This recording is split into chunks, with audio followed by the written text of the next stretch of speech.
Everybody, I'm Sean Hammond with PremierGuitar.com. We're here at NAMM, at the Dunlop booth on day one, NAMM 2011.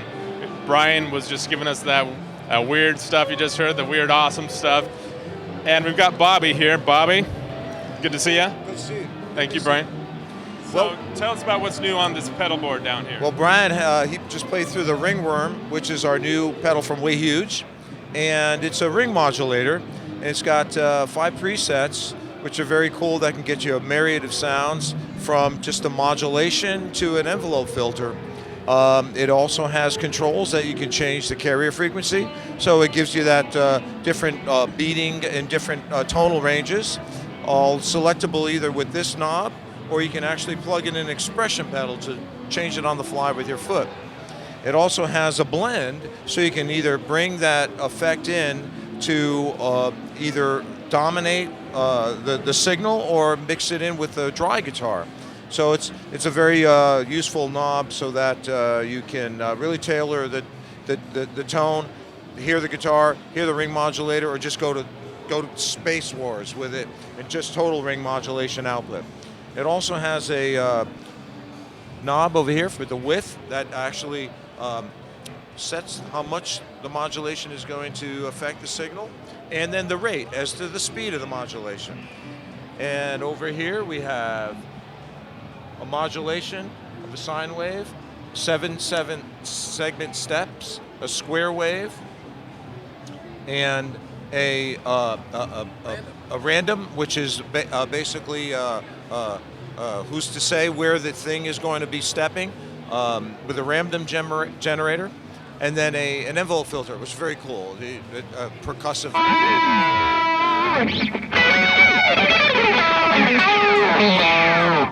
It's like an instant 1950s sci-fi movie.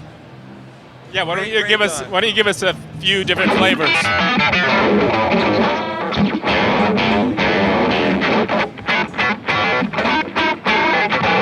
what happens inside my head when I wake up in the morning. I hear all this.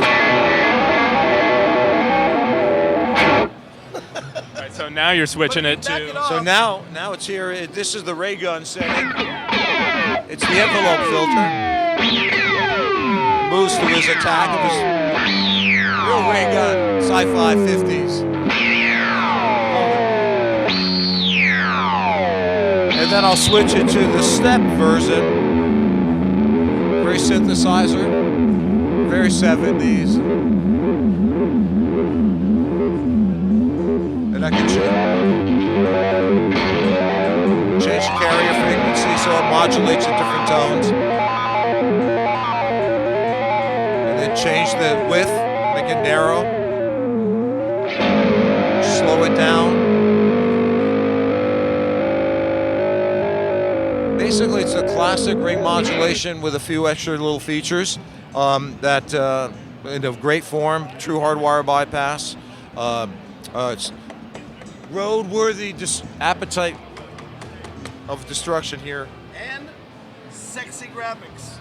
Very sexy graphics. Very Although cool. I don't know how sexy Ringworm is, but We're making it sexy. Guess if you're into that. So we have a compressor, studio compressor, basically in a box. The thing that makes this unique is that until it hits the threshold that you set with the input knob, it actually is transparent. Does nothing to the signal other than pass it through. And when we also start to get into that threshold, the LEDs tell you exactly how much gain reduction is happening. So you really visually know what's going on rather than guessing. That's really important. So I could set it from a 20 dB to 1 or 4 dB to 1, 8 or 12. What that does is that takes it from a nice compression to tailor your signal so you control the peaks, to like just a flat limiting, which is almost like a Dynacomp. I can get it to make it sound very squishy or very transparent. And one way of doing that is setting the compression to very deep and taking the input gain, bringing it all these into the compression area, and then a slow release to give it that swell, that Nashville squishy. So Brian, let's try some Nashville squishy right now.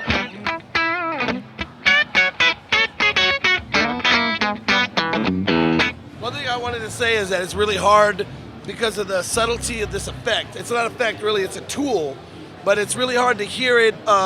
It's more of a feel. You can really feel the way it's compressing. So I don't know in this environment if you're really going to tell what it does. Right now we have it set up like the way he says it. But it's really hard to hear the subtlety. But what I have to say, even though it says it's a bass compressor, it is fantastic on electric and acoustic guitars as well. I mean, it's a studio quality compressor in a stomp box, and it's the shit. True hardwire bypass. It operates on 9 volts, but it's got 18 volts of headroom, and that's constant through its battery life too. So we have this thing called constant headroom technology, which takes that battery and keeps it at one level of headroom until you say goodbye to the battery and change it out. The blue LED starts to dim, you know, now it's time to change the battery. Very cool. Now you've also got a new overdrive over here, the 78 Distortion. Yeah, and actually this is a 78 Distortion, reminiscent of distortions in the 70s and the 80s. It gets 2 different tones actually. We have our standard when the button is out. It is a distortion. It's got some hair on it, it's got some good sustain, and it's got a good 3rd order harmonic distortion, which you're expecting out of a pedal. Also, it's EQ'd so that we try to make it sound like it's coming from the stack, you know, not too front-end process. A little bit of subtleties, mid-range, has a lot to do with that, so you can get into the mix and not get lost in the cymbals, you know, not too scoopy, but a proper balance of lows and highs as well. With the button out, you get that nice, sweet 3rd harmonic distortion. Button in, it brings up the dynamic level of the signal of the distortion. Also, what it does is it takes and introduces more 2nd order harmonic distortion, which actually is more amp-like, tube-like distortion, most desirable. And well, let's hear what that sounds like. Here it is, bypassed through our fancy Egnator and our fancy Nash Telly. And then here it is. You want to turn the output up a little bit? And let's rock, folks.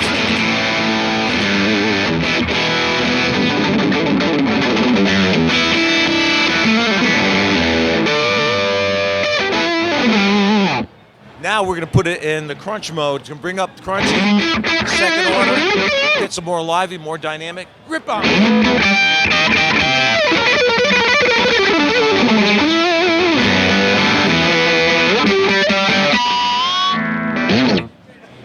Sweet. Stack in a box. True hardwire bypass, 9-volt battery, cool color. I love the graphics. And it says badass. That says it all. yeah, that's it. That's it. So when are all these going to be available? We're targeting for the end of March, beginning of April, and we're on track. And we're looking forward to 2011 heaven, pedal heaven. And where can people go to find out more about them? Oh, go to www.jimdunlop.com. Awesome. See our illustrious Brian in action. Thanks, Brian and Bobby. I'm Sean Hammond, and you're watching PremierGuitar.com.